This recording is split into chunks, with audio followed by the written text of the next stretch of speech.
Good morning, everybody. Welcome to this morning's Festival of Enterprise webinar with myself, Alex Chisnell, joined by Andy Bone and Jason Crawford, solution specialists from Dell Technologies. Good morning, chaps.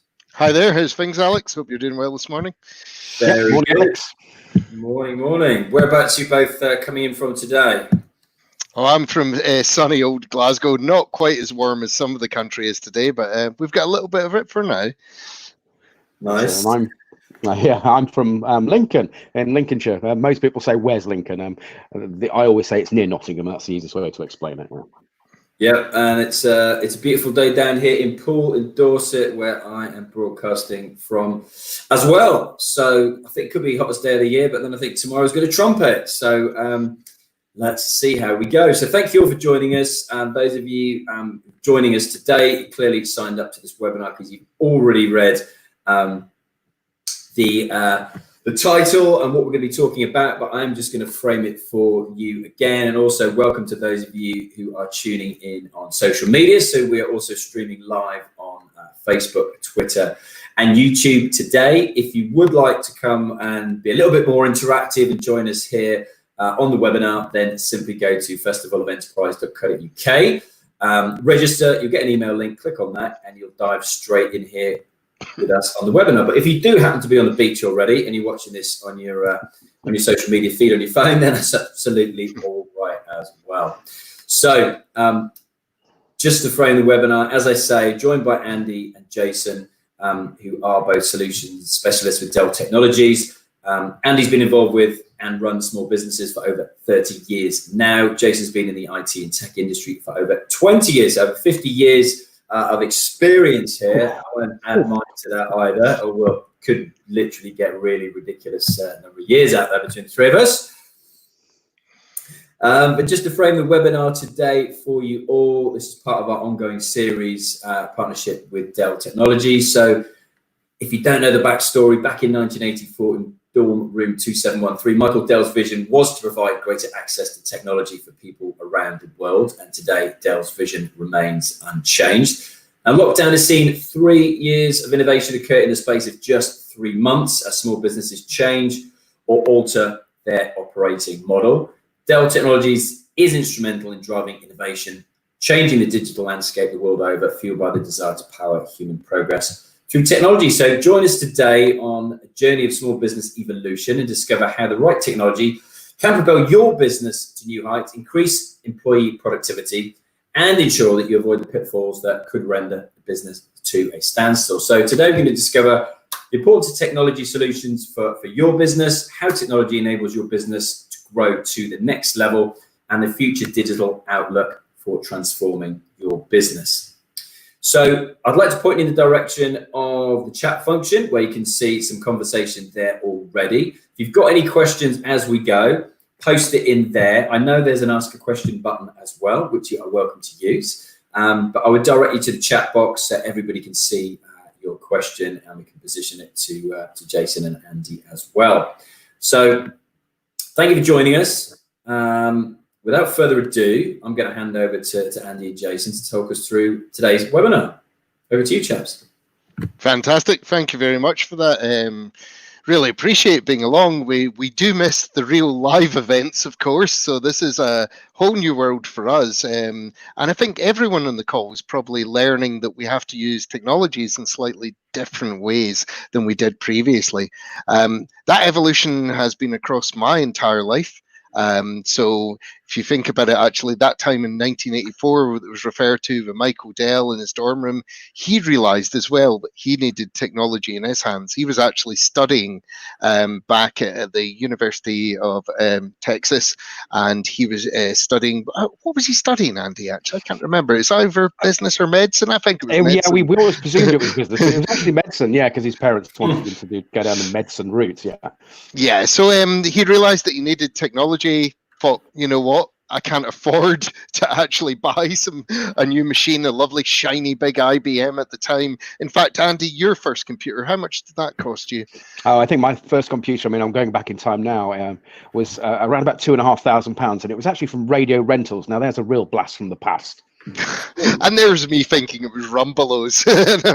That probably shows our age as well. But yeah, it's one of the most expensive pieces of technology you probably bought in your life, after, in fact, probably slightly above your car at the time. And what we're going to look at today is about that piece in the puzzle. We're going to look at productivity, and we're going to look at understanding how you can be more productive with the right technology in your hands.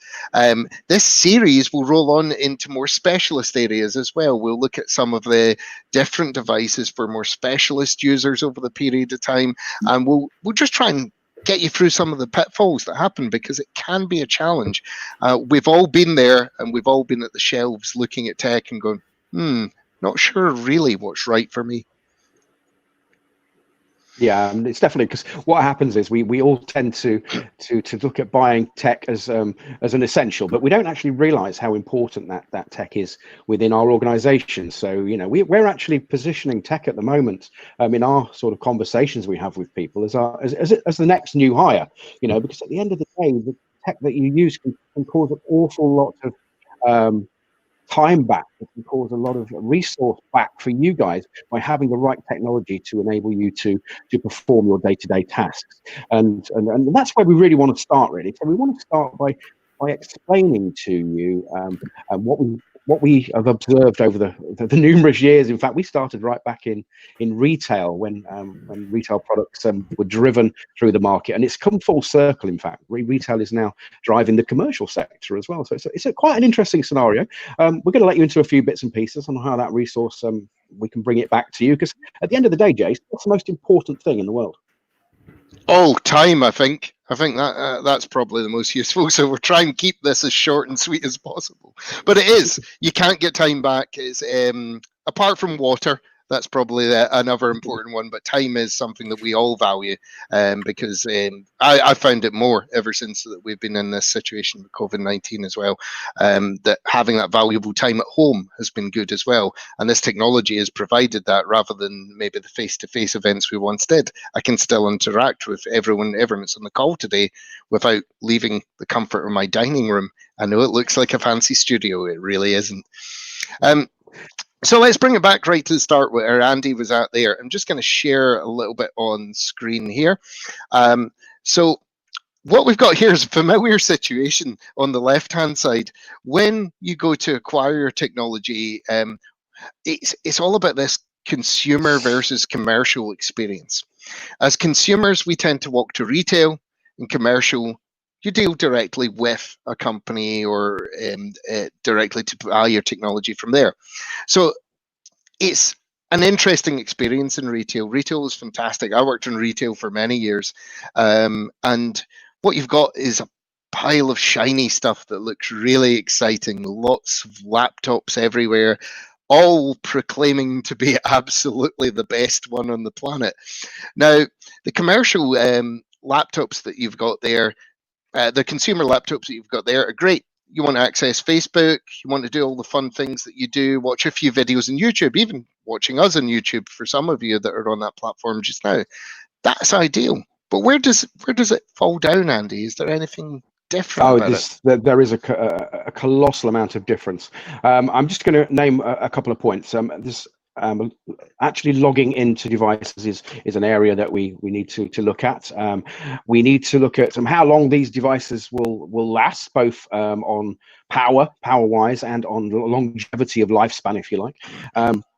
And we need to know how they actually perform in the real world. So we need to know if they actually perform the tasks that we expect to be performed. Because we've all had it. We've all had it where we might have gone to the office or gone to our laptop in the morning, switched it on, gone to make a cup of tea, come back, and it's just about ready to play ball with you, and that's a scenario, that we have been used to over the years. But now there's no need for that. If we add up the amount of minutes that we've lost with waiting for technology, whether it's waiting for repairs, whether it's a software problem, whether it's not being able to log in or the account details, it's just all these little things that take, it might only seem, a few minutes at the time. You add them all up, that resource is then quite a colossal amount of time, which is money.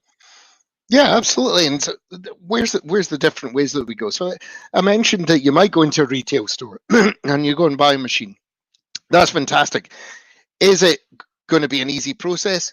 It seems so. I've been in, I've done all that. We actually used to do mystery shopping, which was great fun a long while back.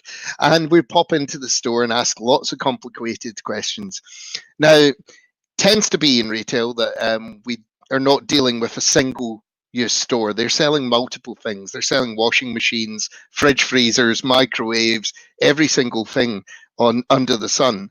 And these guys are under targets to sell different products. So the way that it works really is you're not getting the best of knowledge and experience from it. It's like if you asked me about a certain subject, I'm not very good at understanding it. Well, I'll be controversial here. I don't know much about football, and I still don't know what the offside rule is. But if I was in the store that was to talk about all sports, I'd be able to tell you about roller derby, but not football, because that's my expertise. It's a catch-all when you come into the retail experience.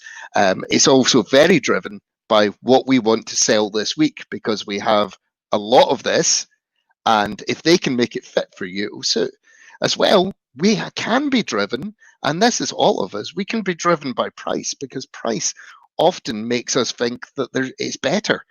We sometimes race to the top because we go, if I buy the top end in my price range, it will hit the mark. Sometimes that won't be the right system for you. And sometimes actually finding something that is actually maybe more in that middle ground, not the top tier, but a couple off of it, can have all the right technology that you require. So that's one way of going about it. Go into the shop, you go in and buy it. Or where else can we do it, Andy? What else can we do? Well, absolutely. If you look on the, obviously on the right-hand side of the screen, we've got a totally different scenario. These are our Dell Technology advisors. Sound like I'm being really punting that there, but no, the Dell Technology advisors are there for a sole reason to enable your organizations, your small businesses, your ideas, your startups, to get the best out of the technology. And we've got an awful lot of technology available, so it is a minefield out there, and it's getting that right piece to actually enable you to progress, and then as you progress, to actually being able to scale and to continue that growth in an uninterrupted fashion. So that's what we're here now to sort of expand on in this particular session. Yeah, it's really about that understanding of not everyone is the same person. Not everyone interacts with their technology in the same, and these guys do have the knowledge to be able to understand different types of business and what their requirements are. As we said earlier, not everything is the same, or is it? Oh, they look pretty much the same, Jace. They're laptops. Yeah, it's a bit of a challenge, that one. They both look shiny. They both have a screen. They both, I'm going to guess because I know my tech, is about 15 inches or something like that, isn't it? Yeah, okay, let's sort of put them out of the misery, really, because what it is, we've got a consumer variant on the I'm going to guess here because I'm sure it's right, but it's on the left hand side, and You're we have correct. a commercial variant on the right hand side. So let me explain how it all works, because it is quite important that you are fully aware of this. So first and foremost, consumer laptops are not developed for the commercial market. They run something called Windows 10 Home or Windows 10 Professional if you fork out the extra money. And let me talk about that extra money there, because at the end of the day, a massive part of a price increase in a laptop from a consumer to a commercial can be that leap into a Windows Professional OS on board, and that brings an awful lot of tools to you, if you like, in the Windows 10 Professional OS. But I'm not going to talk about that, because I've noticed actually in a couple of days, or in fact on Monday, we've got one of our colleagues from Microsoft, Dale, coming along and talking about some security that Microsoft provides. So that'll be quite an interesting one to drop into as well, just to understand the security built into a Windows 10 device. So first and foremost, then, let's have a look at the two devices. Keyboards, obviously exactly the same. The big difference is the build quality. I'm not going to beat about the bush. Commercial devices are built to last. They're built to be thrown in bags, to be thrown through airport terminals, and probably not so much nowadays, but they're designed to be carried around the globe, if you like. And that is supported by a lot of external services that we're going to show you a little bit about in a short while, including the comparison between a commercial and a consumer support service, because at the end of the day, we want to keep people productive. We want zero downtime, and that's what running small businesses are about. Because at the end of the day, if you've got customers trying to get hold of you, you're having technical difficulties because your laptop's off at the Menders, or it's down at PC World or any other generic PC store, you will have an issue with that. So let's have a look at some of the features that we've introduced, because at the end of the day, we can only make laptops so much thinner and lighter as we go, because that basically then affects the durability. Once we go too thin, then the materials we use are maybe not as durable as metals and aluminiums and magnesiums. That's what we put into our commercial products. In the consumer models, you might see a lot more plastics and multi-composite chassis that in fact are not as durable. They're designed to be just potted around the house. They're not designed to be taken on the road.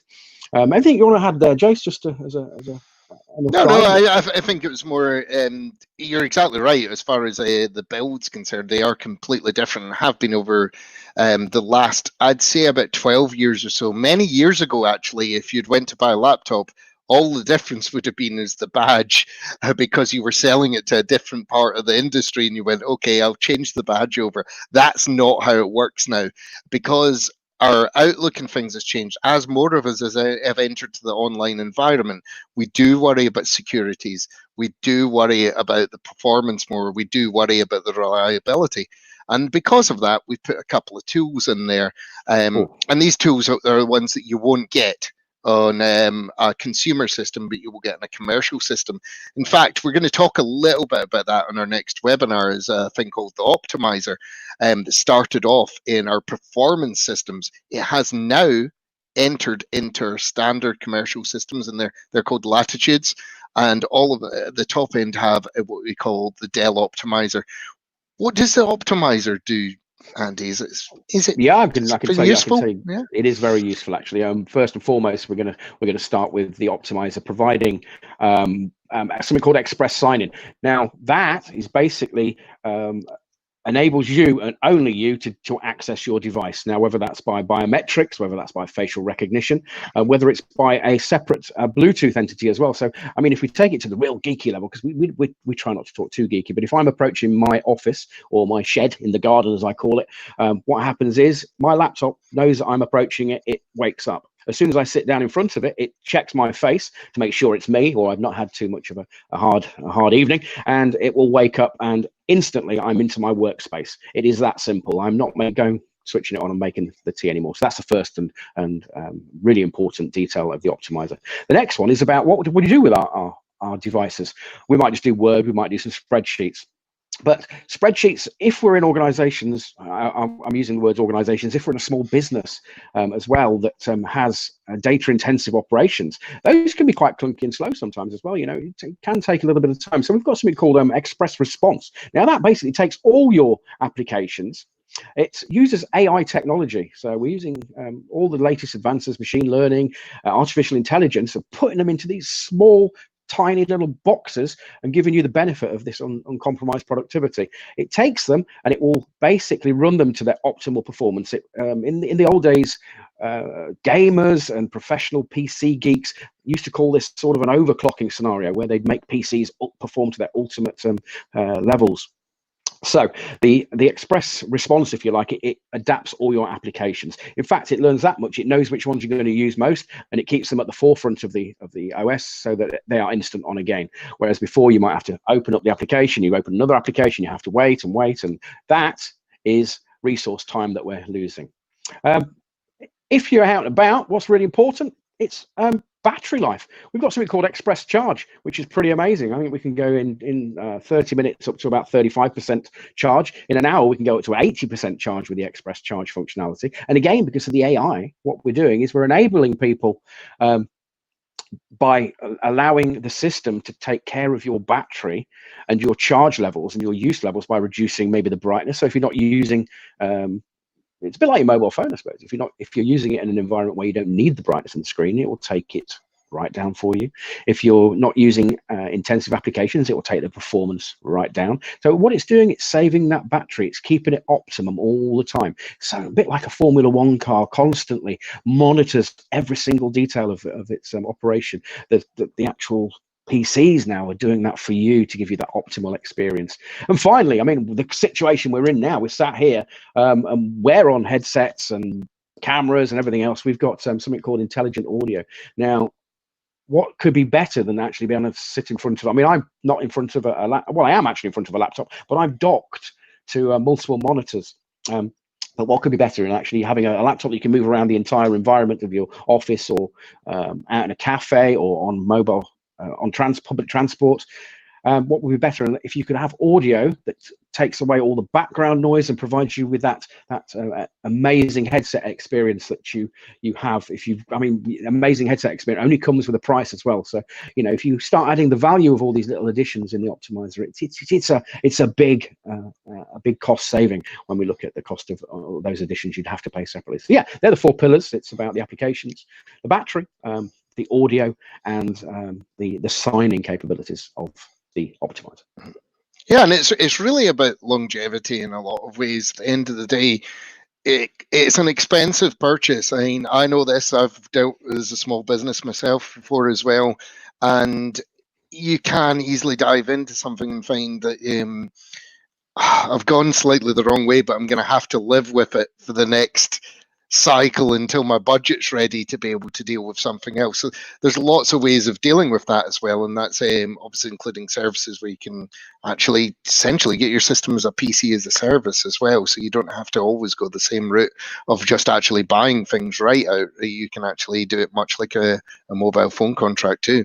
You know, I like statistics, Jason, don't you? Oh, you do, yeah. I like a good number. I'm just going to give a couple out because I think these are really important. A 3-year-old laptop, if you were to replace it today with one of the more advanced systems that we have with the latest Intel generation core processors, you would probably see a 48% increase in performance. Nice. I knew you liked your figures. Yeah, that's a substantial increase. And the second one, which I think we can bring in at any point anyway, is if we've got a laptop. If we actually get a second screen for our laptop and plug it in, it's a 28% increase in productivity as well. So we've got little things that you won't find if you just visit a consumer store. With the Dell Technology advisors, what they'll do is they'll be able to pull this ecosystem together to ensure that your productivity is going to be at its best level. Yeah, well, I think what we'll do is we'll look at that in a little bit of a deeper dive in the future sessions as well. Mm-hmm. So anyone that wants to join us, sign up for those ones as well, because that's something that we can explore in greater detail, especially with some of the specialist areas there as well. So moving on, what happens if it goes all wrong? Well, what's your support that's in place?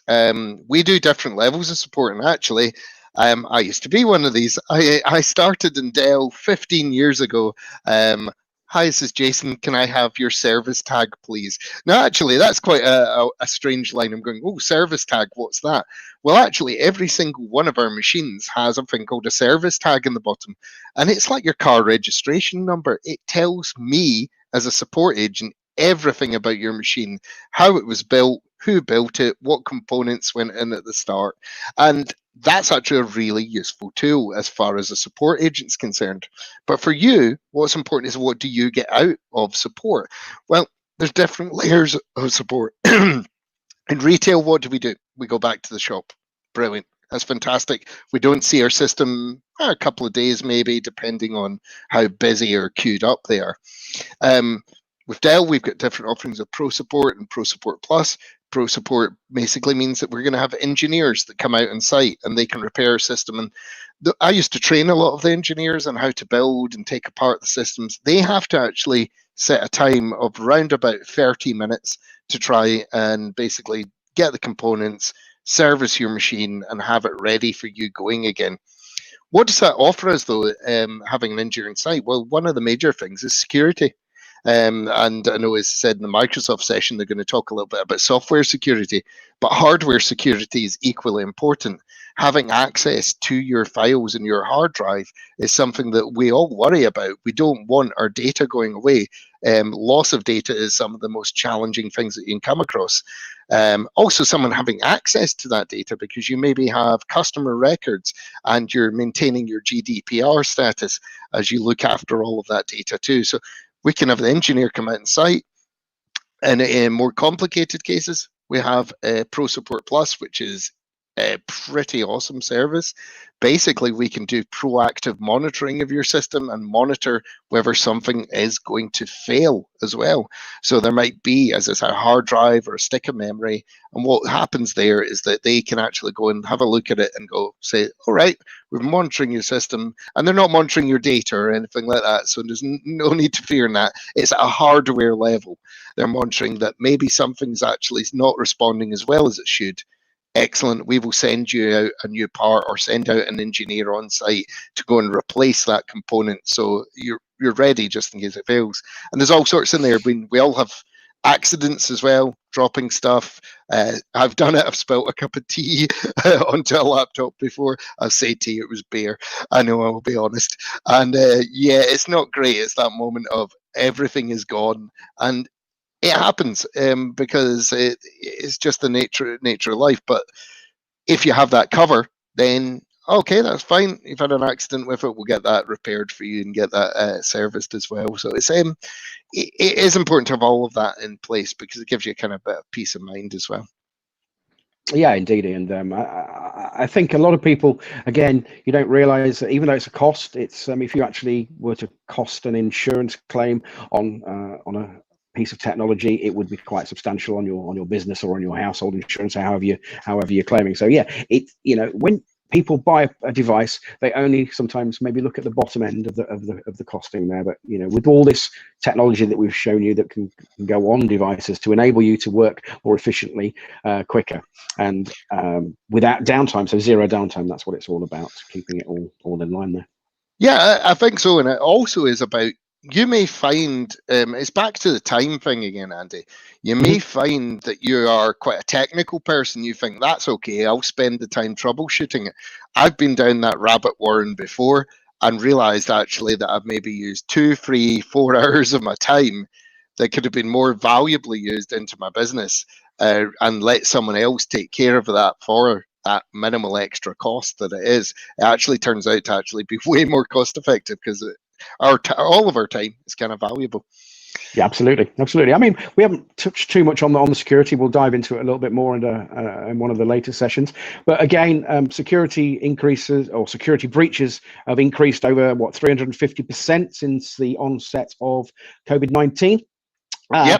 Purely because it's because there's distraction. It's the sleight of hand, if you like. When there's a distraction in the global marketplace, what happens is the hackers try new and different ways to try and get your data, to try and get into your systems.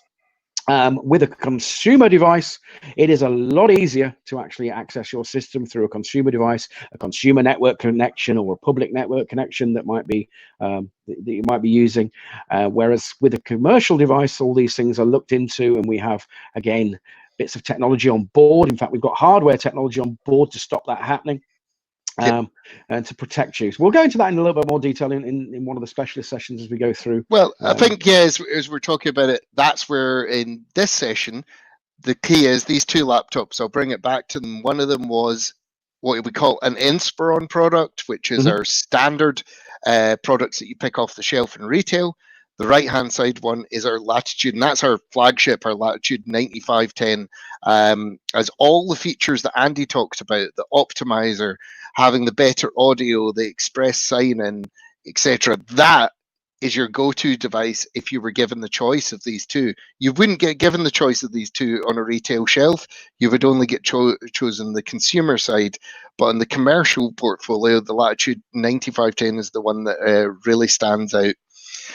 So the last piece in the puzzle, I know we've got about a minute and a half probably.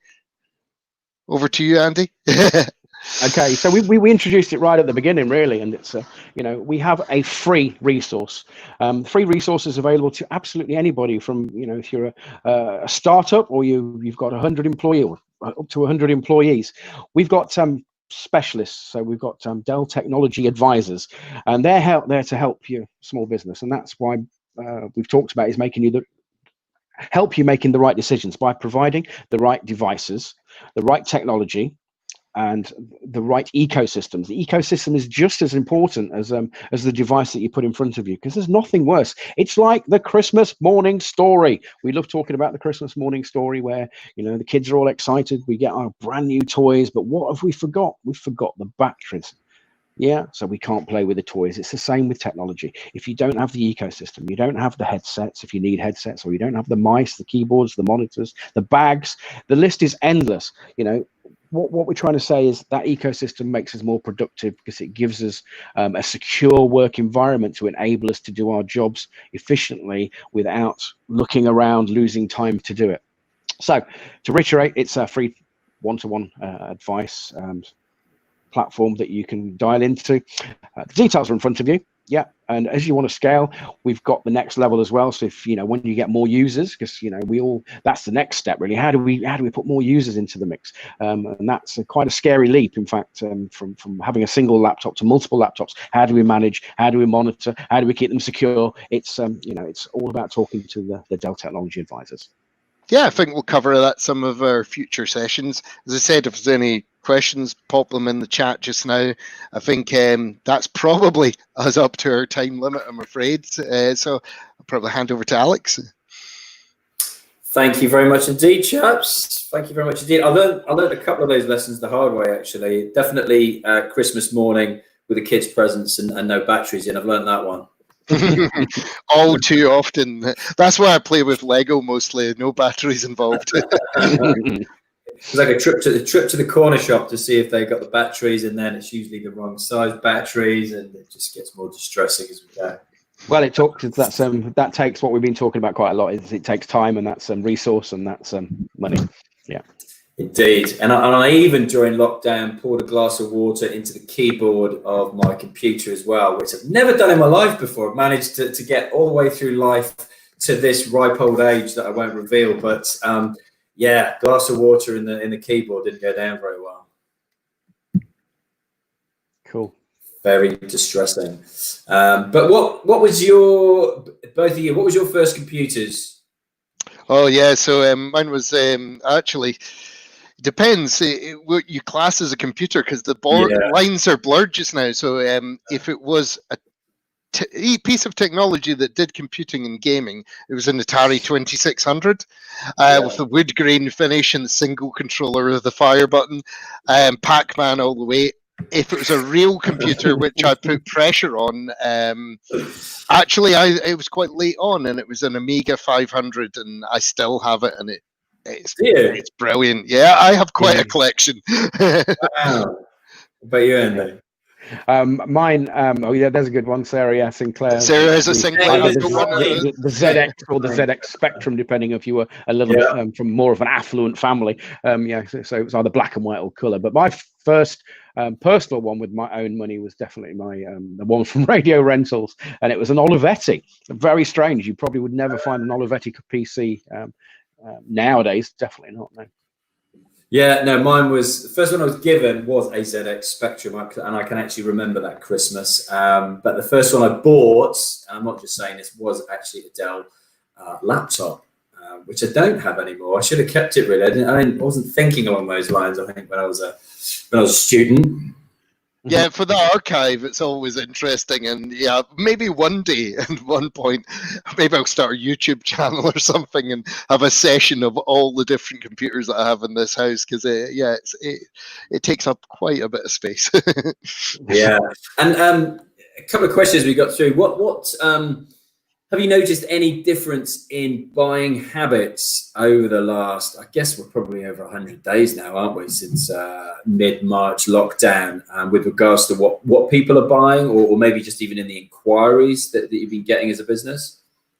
Without a shadow of a doubt, as there's been lots, Andy, hasn't it? And I think actually the demand for technology has hit us all, especially in smaller organizations, because what happens is the big organizations are having to make this transition very quickly.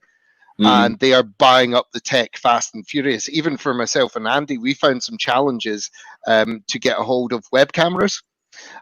Web cameras were in huge shortage because we're having to work in this way as we are now.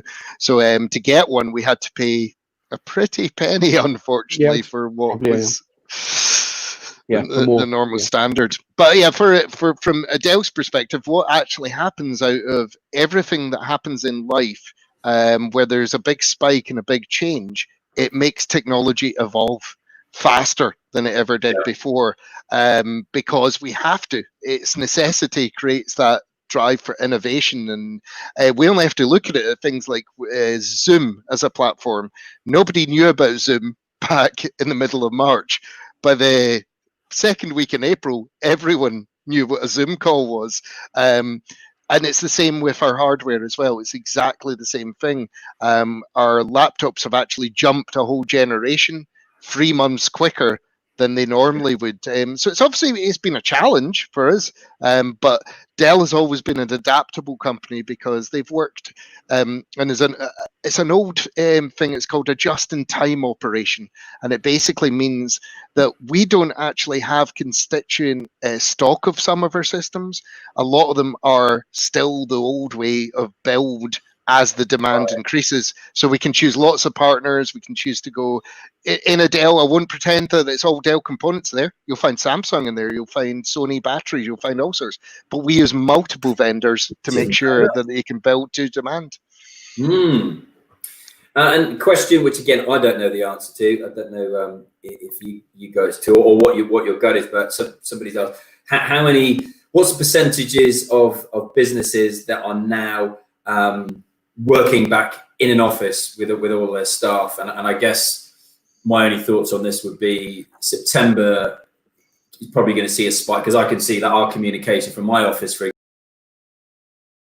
a lot smaller than I would think, like percentage wise, that people are actually back in an office environment. Yeah, definitely. I think it's been held back slightly by the furlough still. So as soon as that is finished, because we work with quite a lot of larger organizations, so we are hearing rumors of them going back in different patterns. So it might be in a shift pattern, or it might be like some people going Monday to Wednesday, Friday or something. So it's definitely not going to go back to the way it was in a hurry.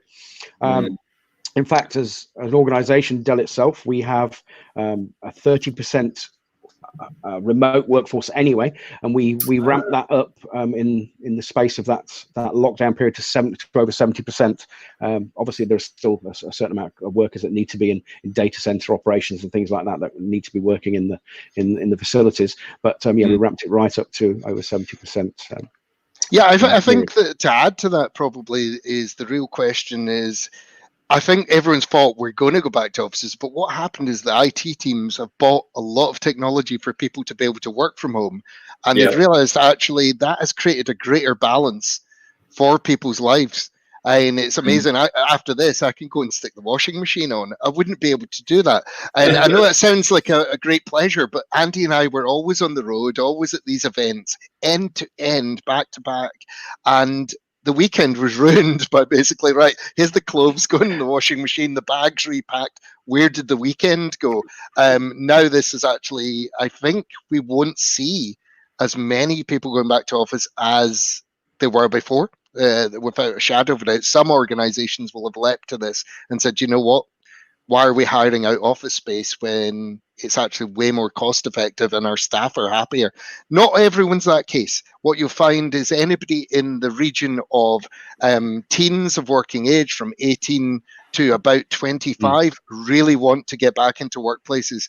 I work closely with a lot of breweries and beer companies, and their staff are so eager to get back into working in hospitality. That's a whole different case, because everyone wants to be able to go for a pint and stuff like that and chat with their mates and things like that. We don't do it because it makes a lot of sense to not do so just now, but those kind of workers really do want to get back into the environment. Us in our maturer ages, as I said, we won't reveal our ages.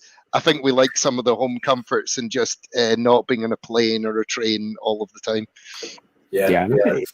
it is about mental welfare as well, and I think we've got to have a well balanced mix. So I think it's a mix it's been driven to us, as I say, because of the circumstances. But it was something that I think a lot of organisations and a lot of businesses were aiming to get to. The proof's going to be in the pudding, really. What was productivity like? That's where it's going to be won and lost. If it's similar or better, it seems ridiculous to go back to a scenario post COVID. So no. Interestingly, I was creating a branded podcast for the biggest shared office supplier in the UK, and they said, literally in March, as soon as lockdown happened, literally every single business that they had contracts for all your WeWorks and everything handed in their 30-day. And they literally went from a multi-million-pound business to zero revenue overnight. But they said what's happened over the course of the last 4 months is they've been getting lots of businesses like overwhelmed by inquiries, they said, but those inquiries have been to downsize to smaller spaces. So I think they might actually get back to where they were revenue-wise before. It might just be lots more smaller places that people, don't need the size of the workforce in. Like you said, Monday to Friday, 40 hours a week. They just come up with a few different options for people to take. Yeah, shared workspaces will definitely be a very much a driver, I think. On demand, definitely, yeah. Because we can scale any appropriate way. In fact, we worked in an office that was an entire office. It was one of the early trials of sort of this thing where basically the whole office could get a phone call and they would be sent home to make space for another office to move into that space, which is really complicated and crazy, but it worked for them because they had the tech ready for them.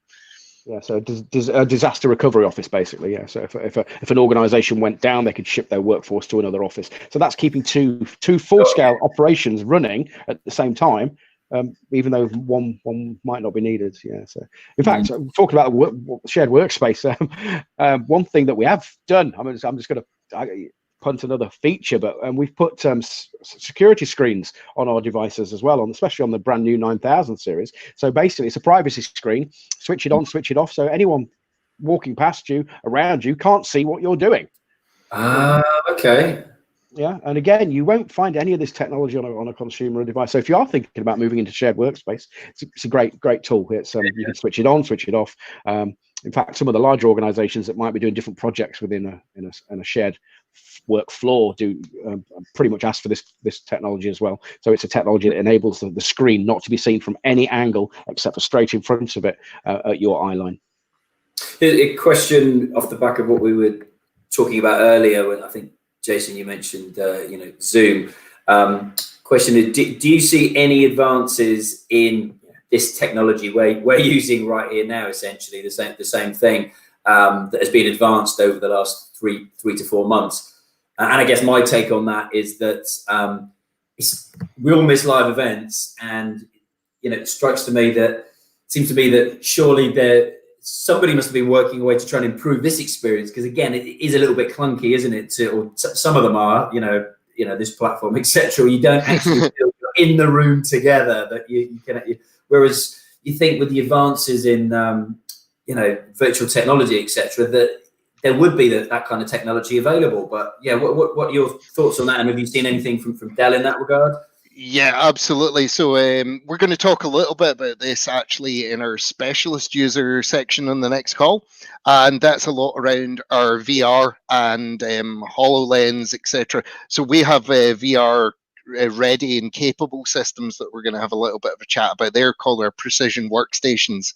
And a lot of people are moving to using headsets for different reasons. One of those ones actually, and it's amazing, there's been a really big boom in the housing industry and people moving homes. And that's come from people that have gone, actually, I was living in the city, but now I don't need to live in the city. So what I'm going to do, we're obviously not doing house viewings in the same way as we once did. Mm-hmm. So now a lot of the estate agents have transitioned to go, well, actually, what we can do is we'll send you a laptop with a headset and we can give you virtual tours of maybe however many properties that you've selected. You send that back to us after you've had a look around, and then obviously once you get whittle it down, the ones that you want to really see, they'll give you a showing of that. So you're not putting that sort of carbon footprint of going everywhere. And it's just that being able to see something that you wouldn't do. That's across the board. It's everything. You want to share an idea, it's a really great way of doing it. As we see that develop, we're not there yet. There's going to be a lot more multi-person VR. I mean, I know it sounds very Ready Player One for anyone that's watched that or read the book, but this technology is around today. It's just that it's taking a little bit to filter through, and I think there will be more of that collaboration as well for tonight. In fact, randomly, I'm going on to a pub quiz with my local pub friends, and that's the kind of thing that we've got. And now we're using software on our laptops that we're able to go actually quickly buzz in with the answer, and it's bringing people actually strangely closer together. I've not spoken to my brother as much as I have since COVID, and without the tech that I've got in front of me and having the right technology, headsets, all the bits and pieces, I wouldn't be able to do those kind of conversations before. A couple of years back, it would have been like and the juddered video and all of that kind of stuff. So it's been interesting. Yeah, just to point out, that's because your brother's in Australia as well. So sorry, it's not because he's next door or anything, but I get to see the whole family and have a chat and play Call of Duty as well, but that's different. Right, that's been like one of the biggest positives for me is using technology in that way. Because again, some of my best buddies, we've literally been joining up on a weekly basis, and one of them's in Australia, two of them are in Australia, one of them's in Scotland, I'm down here, and it's been pretty seamless, to be honest with you. And that's only going to improve, like you say, with the advances we've seen in the last 3 months. Compound that over time, then surely by the time we get to early 2021, you're going to see some pretty dramatic improvements, I'd imagine. Yeah, I love the innovation that's come from it. And a lot of small startups and small businesses have been thinking much smarter than the larger organizations. So I include a lot of you in this call will have come up with a fantastic idea and be able to be more agile to what's happening rather than a large clunky organization. And it's just about picking those ideas, whether it be, as in we'll have a look at specialist stuff next week, but people are working in 3D printing for all sorts of things, whether that be for an Etsy or a piece of Lego that you can't get anywhere else, or whether it be for something way more important like designing new parts and components. Everyone's now working in different ways. We had Melissa Snover on from Nourish to 3D print personalized vitamins in like a 7 vitamin stack like that. It's something I don't know anything about. Question maybe to finish off, chaps, as I know we're coming up, is somebody said, do Dell work with startups? So I guess to kind of flesh that out, maybe, do you, anyone that approaches Dell with an idea, like you say, who's developed any technology over the last 3 or 4 months, and they're looking how to scale that, and they want to work with a big player such as yourselves, what would be the way to kind of communicate that? It's there is some roots to that actually, and I'm not sure off the top of my head where the actual landing page is in it on Dell at the moment. But we've actually worked with quite a few startups, and it's excuse me if I get the naming convention right, but it was kind of an innovation sort of campaign, and we actually brought them under our wing essentially and into our offices. I don't remember the company. It's not that I would try and not promote them. It just has dropped off my mind. But we've worked with them at a couple of the trade events where they get basically a year working with Dell and working closely to develop. And it's obviously they get the technology and the pieces in their hands, and some of these ideas go forward longer term. I know there is a page and part of it, but again, that's not my expertise side of it, but I've come across it, so find that route. I think you remember them, Andy, don't you? It was like back at it's the bigger trade shows. Yes, it was. They developed an email system that made it really easy to file and monitor emails. I will have a look and let you know, Alex. So we can bring it up next conversation. We'll bring it up. Yeah, absolutely. Collaboration is key in everything. There's no way by any manner of means that Dell are the experts of absolutely everything, because we would have built our own memory, we'd have built our own hard drives, all the components I said earlier. We actually like to collaborate and play with others. For instance, we'll talk about it probably in another session, but our docking stations work multi-platform, our displays work multi-platform. You don't have to have just Dell products to connect to Dell. Yeah. You can actually have a mix of things. Some people like working with Macs, fantastic. It'll work with our docking station, work with our screens. Right. In some providers, that might not. So we like the collaboration piece has always been huge. Yeah, and I think the key takeaway is innovation and creativity have been driven a massive amount over the last few months. And we're not here to give you the ideas or what to do about that innovation drive. We're here to enable you to provide a service to tell you that if you haven't got the technology in place, it's going to be a much harder and slower journey for you to enable your dreams of being able to provide that innovative service that you want to get to. 100%. That's probably a good takeaway to wrap things up. For me, I will just point everybody in the direction. August the 12th, 10 a.m. We got Jason and Andy, but that's 10 a.m. on the 12th next week. Work faster and smarter with Dell Technologies, most intelligent solutions. Any last takeaways from either of you chaps, or otherwise we are coming up to 10 to, or just gone 10 to 11, everybody. So thank you for joining us. No, all good for me. Thank you very much for popping in and having a chat. Look forward to seeing you in the next call. Yeah, and the same for me. So thank you very much, Alex, for hosting us. No problem. Thank you, everybody, for joining us today, whether you're on the platform here today, whether you are on our live streams on Facebook, Twitter, and YouTube. And most popular question I always get asked is, when is the replay available? Because a lot of you would have registered for this to watch it in your own time. And again, if you found value in this, or if you think you know somebody who's going to benefit from what we've talked about today and what Dell Technologies can offer, then literally send them the link that you got to be able to watch this, and they can book on and watch the replay again. Likewise, they can simply look at the Festival of Enterprise Facebook, Twitter feeds, and the live stream is going to be captured in there as well. But ideally, come and join us here on this platform. So without further ado, enjoy the rest of today if you are able to get outside and enjoy some of the weather. If not, I believe the weekend is looking pretty similar. So thank you very much.